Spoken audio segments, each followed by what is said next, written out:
Hi everyone, I hope you are doing well and welcome back to the AI Tech Explained Right channel, the place for AI professionals and enthusiasts to stay updated with AI advances. In this video, we will build a basic LLM powered chatbot that answers users' questions using LangGraph.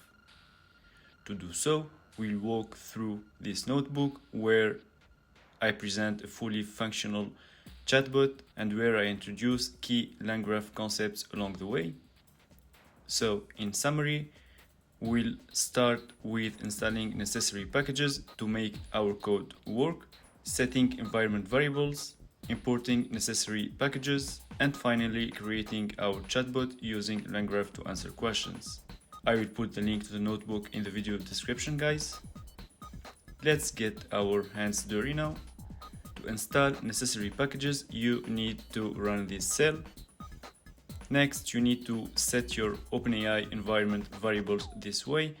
To do so, you need to get your keys on your OpenAI account. So you need to create an account if you don't have one.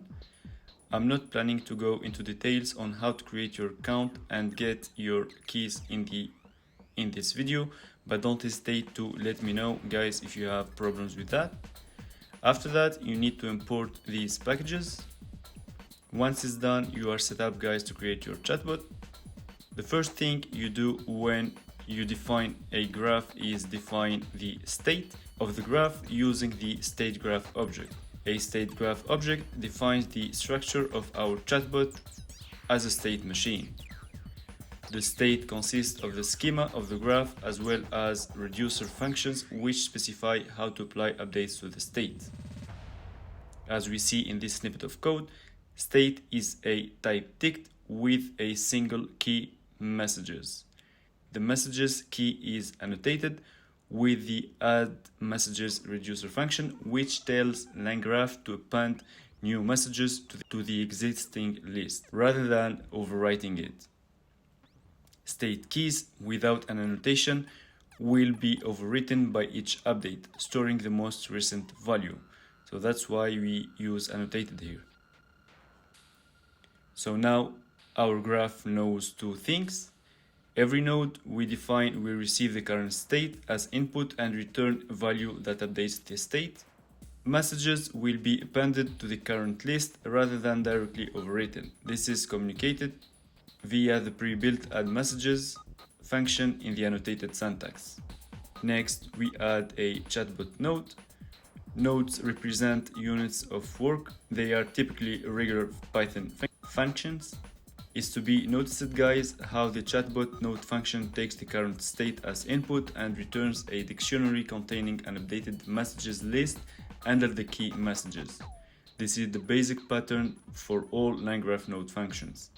The add messages function in our state will append the LLM's response messages to whatever messages are already in the state.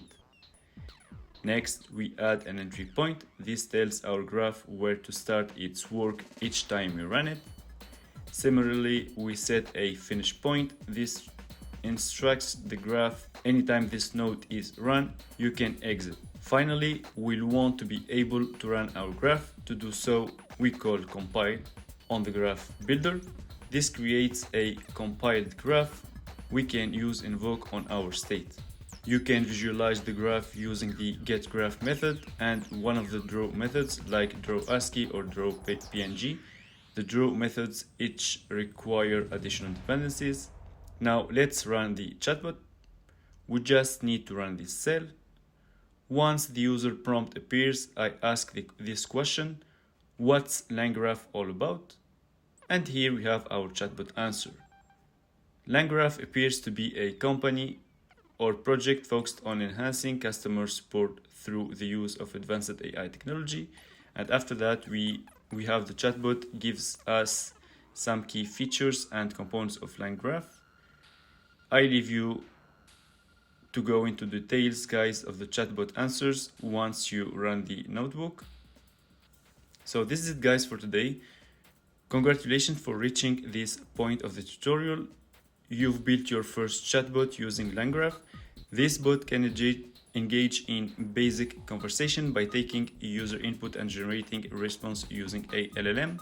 However, you may have noticed that the bot's knowledge is limited to what's in its training data, which is in the LLM training data. In the next video, we will add a web search tool to expand the bot's knowledge and make it more capable. Thanks guys for watching. I hope you liked the video. Don't hesitate to put thumb up if it's the case. And please don't forget to subscribe to the channel to have more videos like this one. Don't hesitate to put a comment if you need more details on any concept about which I talked so far, and see you next time.